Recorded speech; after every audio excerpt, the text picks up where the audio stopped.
Hey, what's going on, guys? This is Alex with Born to Compete, and I know you see me all the time. We're here with QBTV Quarterback Technique Video, the best in the business. If you are a quarterback and you're looking to get better, all you have to do is shoot, upload, get the diagnostics, and get the fix. So here we are, another webcast for you guys.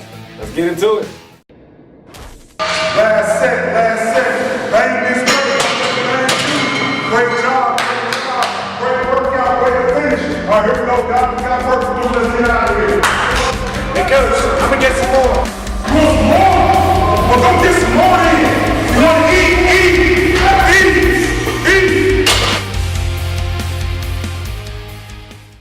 Hey guys, Alex with Born to Compete. I got the man himself, the guy over QBTV. I think he's a better quarterback than I've seen. He won't tell me the truth.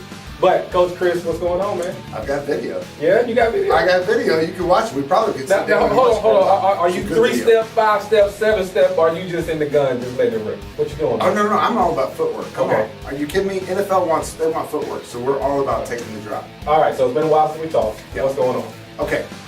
So we always try to come up with something great, right?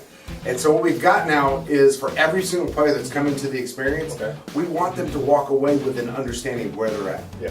Sure, we're going to coach somebody, have pros coach them, and sure, we're going to tell them, you need to do this, think about this, X's and O's, and give them a great experience in 7-on-7. Okay. But what we're trying to do is make sure that they walk away with 362 other days of the year of what they need to do. Okay. Well, if you know where you're at currently, doesn't that tell you how you should actually practice and train? Exactly. I think one of the worst things you can do, man, you can go to, let's say, a camp or whatever it might be, you go participate, but you have nothing to bring back. Everybody says you're going to get better, right? We'll make you this much better. I've never seen nobody get that much better in one day of work. Let's be more specific. 4 hours of work. So now they have something to take home with them, do what they need to do, and help get better. Exactly. So what happens is they get run through their measurables. Okay. The 40, the L code, the 5-10-5, all of the normal stuff you would do in a combine. Okay. Then you also have field assessment, your skills assessment. So our pros that are actually working the camp with us, they're going to actually help with that field skills assessment. They're going to tell you exactly where you're at. They note that, they take the measurables, and then what you get is a report in 35 pages that tells you exactly where you're at on the scale. Okay. It gets you to compare against the pro, Okay. and also gets you to compare where you're at against D1. It tells you exactly what you need to do. Wow. So you're able to take this information, data, I think they got other words for it, these days. We used to call it stats back in our time. Right, You know what right. I'm saying? But at the end of the day, they're take their data, do what they need to do, apply it to their workout, and get better from day one, right there. Right, exactly. And our suggestion is this. We're going to be, with every single state that we go to, Okay. we're going to have community coaches that, whether it be speed and agility, or whether it be, skills guys, Yeah. guys working at quarterback position. We're going to have them there at the camp, and we're going to say, hey, here's your report. Yeah. Take this to one of these guys that are here, or anybody else that you may know or currently work with, and say, these are my priorities. Can you put this into my training program? There you go. Now I can work accurately. I can reach my goals much, much faster. There you Smart. Hey, work hard and work smart. I love it. Put it together. I love it. Guys, listen. Again, Quarterback TV. I don't know if it gets any better than that. 35-page report. So you're basically giving them everything they need, man. Listen, if you don't have this, if you're not getting involved with this, you're out of your mind. All right, man. Listen, great show going on so far, but I got to put you on the hot seat. Now, from Florida, Antoine Chance wants to know, how should a quarterback go about if they want to have success in the red zone? Okay, that's a great question. I'm Yeah. glad you asked it because it's the time in the game. Mhm. You've got different mentalities of the Yeah. field. Okay. When you're backed up, Uh-huh. you need to make sure you get first downs. There you go. When you get to the field, 50-yard line, that's a Uh-huh. free willing zone. It's time to make some decisions. Yeah. When it's time to stretch defense, to stretch them. All right.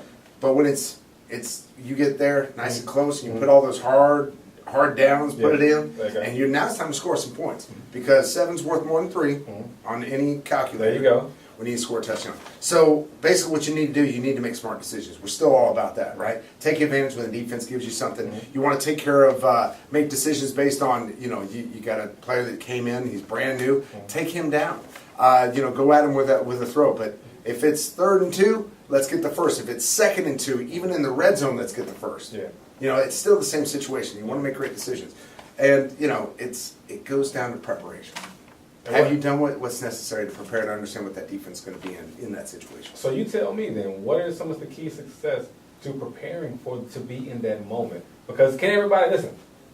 People have a hard time when they get in that red zone, especially when you come into 15, you come into 10, and that safety's moved up a little bit, the field's smaller, it's shorter. Right.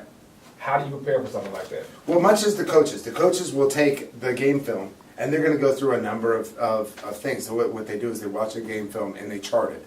This defense, they're going to be in this. Mm-hmm. So they're going to hopefully make decisions and call plays that are based on what they've seen in the game film, the previous game films. So what they do is if you got a man, pressed up, and you got a 6'2" wide receiver against a 5'10", 5'8" corner, might throw a fade. That's the easy way out. Yeah. But you got you got a quick guy. Let's say you got a guy who runs a shuttle at 4-1, and then he's against a guy that's a longer corner. Let's run him on a whip route. That's easy one-on-ones. But there's different situations. You look at the fronts, and you want to get some blocking schemes. Now, the quarterback in our level doesn't, or high school level doesn't get a chance to make those calls, but usually. But you just want to stick to your game plan. You want to have confidence in your coach that he's calling in the good plays, and then you run it with confidence. They're going to follow that big old heart more than they'll follow any other play. Yeah. So hopefully that you're out there and when it's time to smell blood and eat that you're that type of shark and it's time to put it in the end zone. I like what you said. Let's eat. Let's eat. There you go. We just had some food earlier. Actually, it was pretty doggone good. But you heard what he said, man. Success in the red zone, mentality, knowing where you have to go, personnel, and of course, decision making, getting the ball out on time, not making any bad plays in the red zone. All right, man. So there you go, man. Listen, he is one of the best in the business. He tells you what you have to do as a quarterback in the red zone. Smart decisions. Get the ball out. Don't take no unnecessary either sacks or interceptions. Am I right? 100% right. Okay. If there was more, I'd give you more. 110% right. There you go. Wait a minute. I see what you're doing. There's our guy.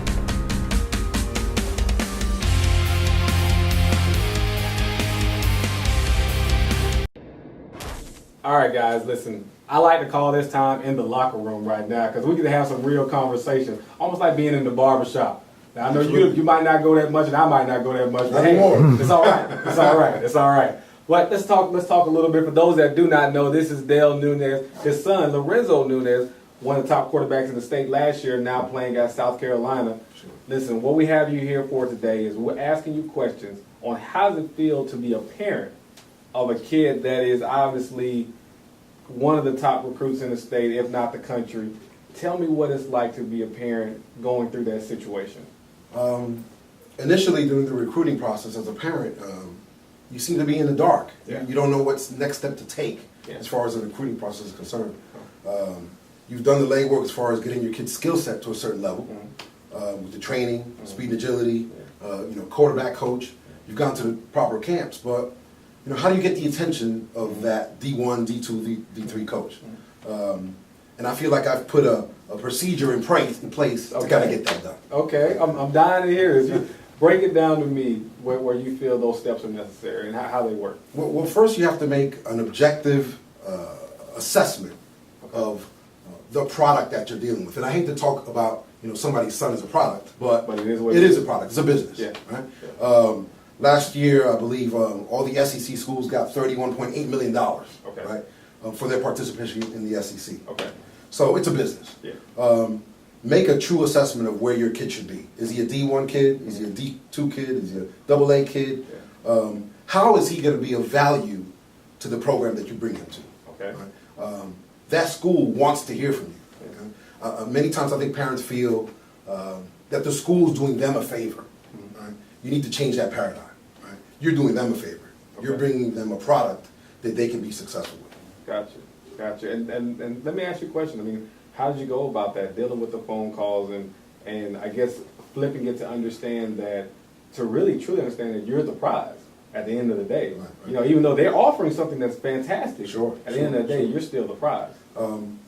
I knew I had a D1 athlete. Mm-hmm. At that point, I said, okay, let's target a part of the country that we want to play in. Okay. Let's target a scheme that we like to play in. Okay. Let's harness our skill set towards the team that we want to play on. That contributed to the people that we brought into our cast of characters to make us, a better athlete. Okay. We also started corresponding with those teams. I sent out, consistent mails. I sent out film. Yeah. I made phone calls consistently. I kept a chart on the day I called. Did I get a return call? The scheme that actual team played, the offense that they played. So you were prepared. Oh, absolutely, absolutely. And honestly, it's a part-time job. Yeah. I was putting in 15 hours a week to make sure that, we got some success during the recruiting process. So during the process, I know what type of player your son is. I follow him. I've had a chance to, watch him play. You tell me what you look for when it came to a scheme for your son specifically. Okay, well, my kid's at South Carolina. In speaking to Spurrier, he mentioned that he wanted someone like Connor Shaw, Okay. a guy that can extend the play, Okay. a guy that can move the pocket. Mm-hmm. And I said, hey, my kid is able to provide that type of skill set. Yeah. So we wanted him to be close to home, but yet a little far away. Yeah, So so he 3 grew up a hours little was bit. perfect. There you go. Right? All right. A place that he would be comfortable. We went on 6 or 7 different trips to South Carolina, and he really enjoyed. I asked him, would you feel comfortable living here if you didn't have football? Yeah. And he said, absolutely. That's a great question to ask somebody. People fail to forget that because, you still got school. You still got school. You got your life. You're about to grow up. I mean, you're literally about to leave your house 18 years old, 17 years old, whatever it might be, and come back a man. Graduated 22, 23 years old, however long they play. And life has now changed. Right. So that's a great question. Well, another element that we looked at was how you deal with these professionals. And these college coaches are professional businessmen. Right? Who's going to negotiate that deal between, or broker that deal between your product and their organization? Gotcha. And that's you as a parent. Yeah. Right? When a coach calls, should they be speaking to the athlete? Yeah, they will get some time with the athlete because he's the one that's going to be at the school. Yeah. But they should be talking to you first, Yeah. right? Because you have a man that's 35, 40, 50 years old talking to a kid who's 17 years old and still in high school. Yeah. He shouldn't be the person negotiating that business transaction. So the involvement that the parent needs to have within the process is also important. All right. So any other tips out there that you just know a parent should have to have, and why? Listen, don't feel defeated. Don't feel like like you're asking for something. It's not a black hole, Yeah. right? Go in, get as much information as you can, Yeah. and feel that you have leverage. You're bringing an asset to the table, right? But the key thing is you have to be objective.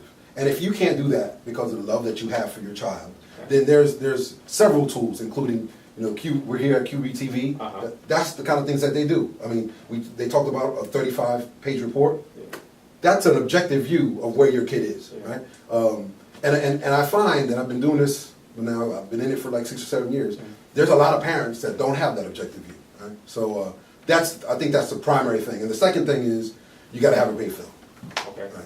Because that's how you. So you're saying you can't have the film where, mom and daddy up there filming like the sky, the ground, Right, and they got right. the end of the touchdown. Right. You need a professional film, right? Okay. Because that's kind of the springboard of how to get your kid's talent out there to the masses. Got you. Let me ask another question. How do you feel about parents sometimes taking on the star role when it comes to the recruiting process? That's a great question. Because we've seen it. I've been Right. around for a while, Sure. and sometimes you get parents that feel like, hey, I'm the guy. Right.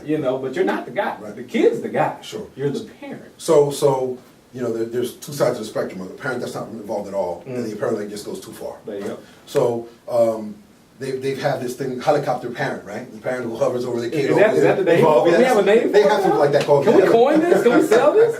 I'll put this on a bumper sticker, man. Go ahead. So although you shouldn't go to either side, right? Yeah. Too involved or not involved at all. Gotcha. You need to have a great understanding of the product that you're dealing with. Gotcha. So, how does your kid perform under pressure?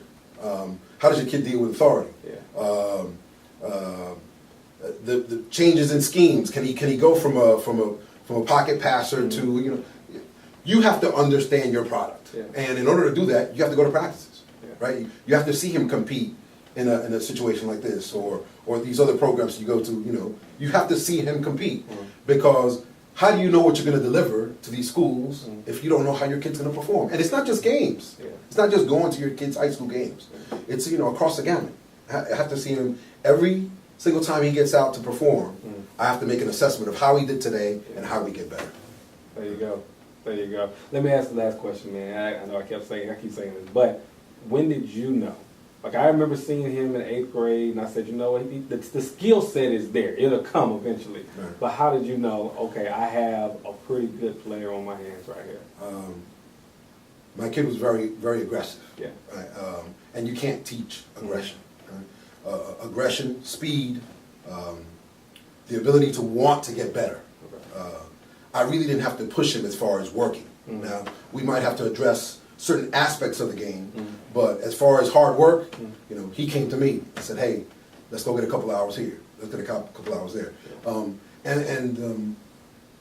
The triumph that, you talked about the parent that gets involved and wants to be the star.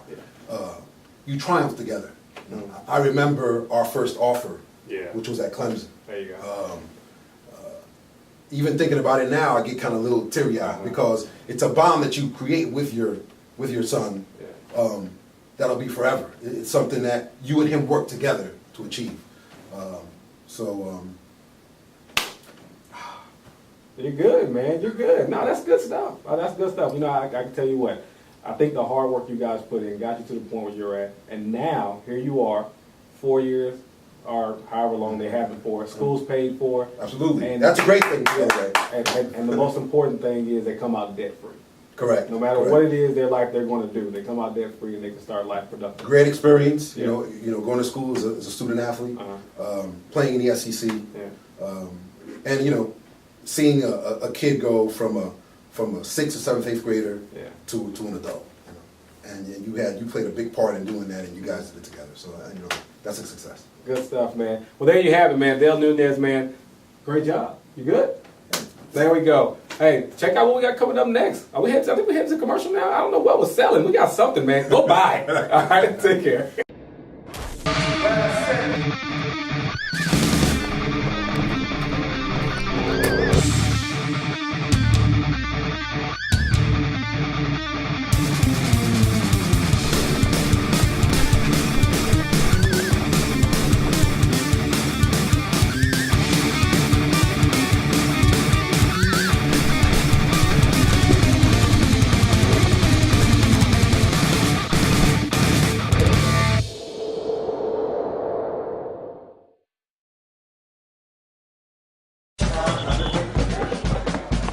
Hey, Jones, let's go catch some balls, man. Where does he get all that energy? We just finished 2 days and he's not even tired. How can he still focus? Hey, Fisk, look sharp. Where do you get those tires? Hey, Drew, where's your secret? For long-lasting energy and sharper mental focus, it all starts with a Spark, one of the many great products from Advocare. Breeze. Hey, so hold on, man. We had to say this real quick. Coming back from commercial break, you were telling me, off air about a story of a recruiting trip you took. We won't say no names, but a school up north. Man, come on, man. You gotta share this one, man. So we're in an inside facility, Okay. and they were making an assessment of my kid's ability to actually throw the ball. They put some folks out there, and they gave them numbers, and they said, when we clap hands, 3-set drop 2, 3-set drop 5. Gotcha. And the head coach came up. I didn't see him. Uh-huh. He came up behind me and he picked me up off my feet. I Are you serious? weigh 285 pounds. That's a lot to pick up. So he said, I heard we got a special kid here today. Yeah. I said, well, sir, I don't know how special he is, but he's a hard worker. Okay. So he said, okay, let me go over here and see what's going on. So he took about 5 or 6 feet up, and he started kind of giving my kid certain commands, and my kid did a good job. So Okay. he comes over to me, and he puts his hand over my shoulder, and he said, hey, I need to talk to you. I want your kid to play. All right. Your kid's the next kid. I need him here. Yeah. And I said, well, coach, think about it. Yeah. We'll see. Well, listen, I'm gonna go take a shower, Uh-huh. and I'm gonna meet you in my office. Okay. I said, okay, no problem. All right, fair enough. About 20 minutes go by. Uh-huh. We sit in his office, plush office, by the way. Of course. he shows us all these different rings and footballs and. He's trying to someone's paint a picture Heisman, for you. Yeah. right? Yeah. Someone's Heisman. Yeah. Yeah, someone's Heisman. Yeah. Just got hanging around. Right. Just Yeah. hanging around. Right. So he says, "I need you to commit right now." Okay. And I said, "Wow." My son's sitting next to me. Yeah. The offensive coordinator's there, as well as the head coach. All right. And I go, "Coach, listen. I appreciate the offer. But I just got to the party." Yeah. And you asked me to leave with the first young lady. Yeah. I can't really do that. We can't do that. Can't do that. Not Yeah, today, yeah. right? I got more drinks in my hand. Exactly. so the pressure was on, and for parents, this happens on a regular basis. Coaches know that when they have you on campus, Yes. it's like the new car deal, right? Yeah. He puts you in the car, he tells you to drive. Yeah. Keep driving. Yeah, make a left here, make a right there. Oh, step on it, step on it. Hey, you see the acceleration? Yeah. And then he says, hey, sign right here. Yeah. So Oh. what do we need to do for the paperwork? Right, Yeah. exactly, right? I So got you. as a parent, you need to know that you never make a decision when they first hand you the offer. You It's go emotion. home, right? It's It's emotion. emotionally Yeah. based. Yeah. You go home and you talk it over with your family, Uh-huh. and you wait 3 or 4 days before you make that decision. But that was one of the stories where one of those coaches put the pressure on us to kind of try to make that happen. I'm loving this stuff, man. So listen, everything that's going on with QBTV, the QB experience, you are going to be serving as an expert. Yes, A recruiting yeah, expert yeah. from the parent standpoint. As a consultant There you go. for parents who want to get a great idea of what's the next step to take Uh-huh. in the recruiting process. Gotcha. And seeing that I just went through it a year ago. Well, I've been going through it for about 4 years, Yeah. but we were successful here last year. Yeah. I think I can help parents, understand what they're getting into Yeah. and have the proper expectations of where they're going. I tell you what, and that's a great thing too, because if you're a parent and, if you haven't been through this process, even as a player, it can be mind-blowing. Intimidating. Yeah. It's intimidating, sure. Yeah. These And- coaches are flying in, all kinds of stuff like that, calling you, you're feeling good. Oh, such just called me. Well, he just called everybody else. That's right. They're coming in helicopters, landing on fields right next door to your field. I've heard of that. Yeah. They're coming in helicopters. Yeah. I mean, if I was you're- there when that happened. Really? I was there. I'm not going to say the name, but listen, man, the guy came in a red helicopter, Right. landed right there, and I think the kid committed that halftime or something. He had to. Yeah. What do you expect, right? Yeah, exactly. Your coach came in a helicopter to see you. Let's get it. Yeah. Well, hey, listen, he has a lot of great advice he's going to be offering parents. I cannot wait to hear about it. But right now, man, we're going to Coach Chris, tip of the week. This week's tip is this right here. Don't let the linebackers see the ball or the defense see the ball. When you have a chance to hide it because they feel real comfortable. They're not real smart guys over there, but man, they know what to do when they see the ball, and that's attack. Ball, ball, ball, kill ball. That's just their attitude. But man, they get confused when you hide it. So if I were to turn this way and do this, you see it the whole time unless you want them to see it. Okay, there has to be reasoning. So if I was going to show them ball for a while, they think run. And then all of a sudden I do this and come out, that's a pass. But whenever we're here and we're actually gonna hand off, let's go ahead and turn the body 180, hide the ball. Now they all get very uncomfortable back there. And then we operate like this. Linebackers don't like it when they don't see the ball, okay? So let's get them not feeling comfortable. That's our job. Let's make sure they don't know what we're doing and we keep them as far away from comfortable as possible. That is this week's tip. Big game, tight, fourth quarter. Football has a way of telling you who's best. Between winning or losing, did you bleed enough? Did you sweat enough? Did you train hard enough to earn the victory? Gentlemen, it's about winning or losing. And if you haven't worked hard enough, you'll get your answer. Put the reps in, be passionate, work smart, you'll get the right answer. The experience. Now we're at the point of the show that I love, digital diagnostics. We have a 36 key position digital diagnostic program that you need to be a part of with QBTV. It is patent pending, and it tells you exactly, are you doing it prototypically like an NFL thrower? If you're not, it tells you exactly where you need to work. So this week's key position is what we call pro pose. As you can see, the pro pose is that side picture you always see when the quarterback is throwing. Next thing you know is those guys love to take poster shots of that right there. So here we are. Got a 90-degree elbow. That's one of the main things that we talk about. You got to have a 90-degree elbow. It looks like I'm kind of, the gun barrel's up a little bit. It might be a 2-ball, might be throwing a seam or something. And so the ball's going to shoot up a little bit on us. So we've got a 90-degree elbow that has to be from this shoulder through that shoulder to this elbow, has to be a straight line. That is very important. If you get below, now all of a sudden your elbow's got to recover and get up and get over, and you've created more time for it to actually have to take to throw the ball. We don't have extra time. Let's make sure we get that ball out of there. Okay, so the ball needs to be 180 away. The elbow is going to fire up out of this position, and you're going to be able to, like Tom Brady, finish. Up and snap, over. Okay, if that makes sense. All right, so here, one major importance for energy, putting energy on that ball, is to leverage your hip. You got to have a driven hip right here where you drive off this leg, and as long as this is straight and the knee has not gone down or this hasn't rotated, you still have energy source driving that right hip, pushing that right hip towards target. That is key to driving a ball and throwing powerfully. You want to be able to throw with some strength, so as I throw it, I'm going to drive my hip, have an energy source, and come out, and then I'm going to be here to that pro pose, and then I'm going to come over the top and snap. It's very, very simple. Very simple. In theory, you got to rep it until it takes. And then you got the habit, and then when the bullets are flying, you can trust it. It'll happen for you. So here you go. Don't forget, we got to be on one level here with your gun barrel. You got to be on a 90-degree plane here. Ball 180 away. Driven hip. Do not let the knee suffocate down. Rotate the foot. You got to drive that hip to target. You'll throw with power. And most importantly, you're going to throw with accuracy. Guys, you increase windows, the size of windows that you're throwing in when you throw with power. Okay?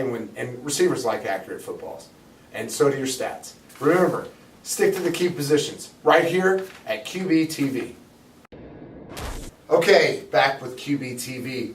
We got Classroom. Ready to learn something? Get your brains out. Here we go. All right, we're going to talk about what it takes to make decisions. And what I love, this corresponds with the earlier question today we had. Okay, what kind of mentality? What makes my decisions? How do I go into the red zone? I make great decisions and make the red zone turn into green for us, touchdowns. So how do we do that?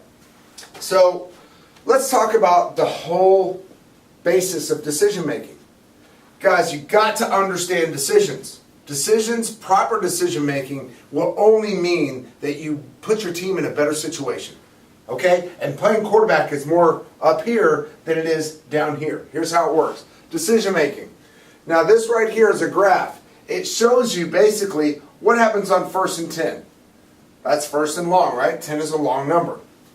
You got medium, short. So if you were at 2nd and medium, if you're at 3rd and short, see the blue line, the blue arrow? That shows you normal down and distance. Normal down and distance is important. That's your normal track where you're soundly going to make a first down so long as you make great decisions. All right, now, so 1st and 10. Well, we make great decisions on 1st and 10. You want to basically move the ball. You want to be 3.5 to 4 yards. It'd be great if you could.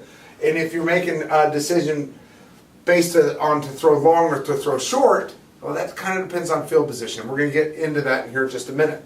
Now, if it's 2nd and medium, again, sound situation.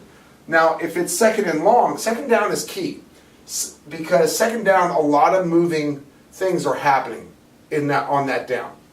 If it's 2nd and long, you do not want to throw, if you had a post pattern and a hitch, which would you rather throw to on 2nd and long?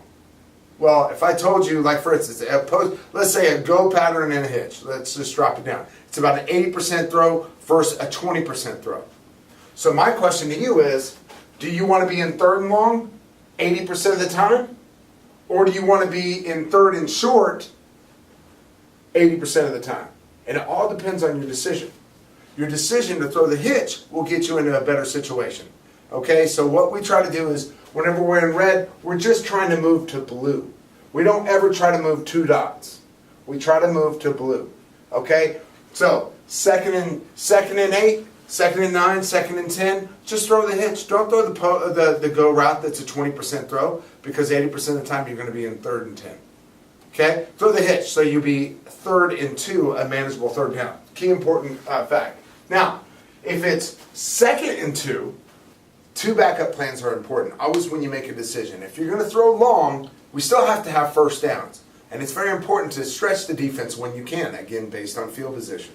Now, if it's 2nd and 2, my question to you is, how are you still going to win the field position? So, what are all the characteristics that go into field position?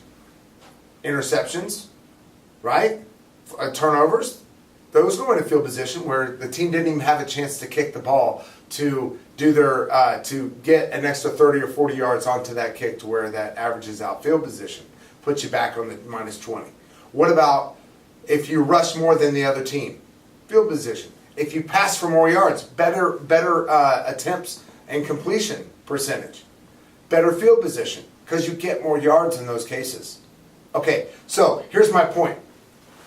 If it's 2nd and 2, that gives me 2 backup plans to win the field position game, doesn't it? If I stretch and throw a 9 route on 2nd and 2, I still have 3rd and 2, a manageable 3rd, to get that first down. So that's important to understand in your mentality, okay? So let's make sure we understand that. 2nd and 2, you can take some chances. Again, it might be salted a little bit with field position. So I'm going to talk about that here in just 1 second.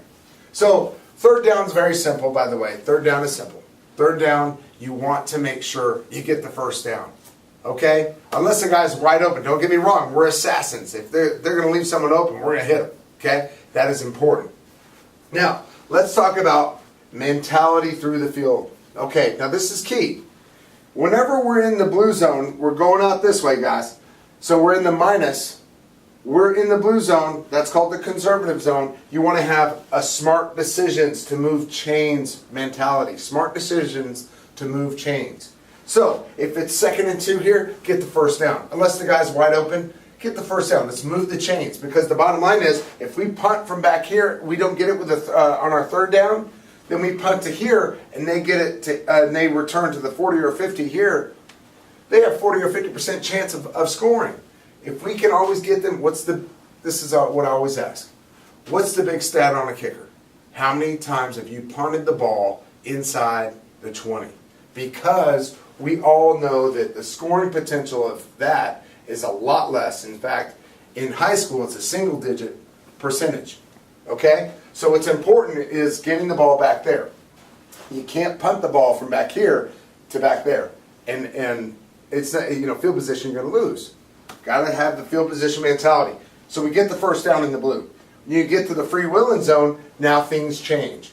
Free willing zone, you have 2 opportunities to control the field position.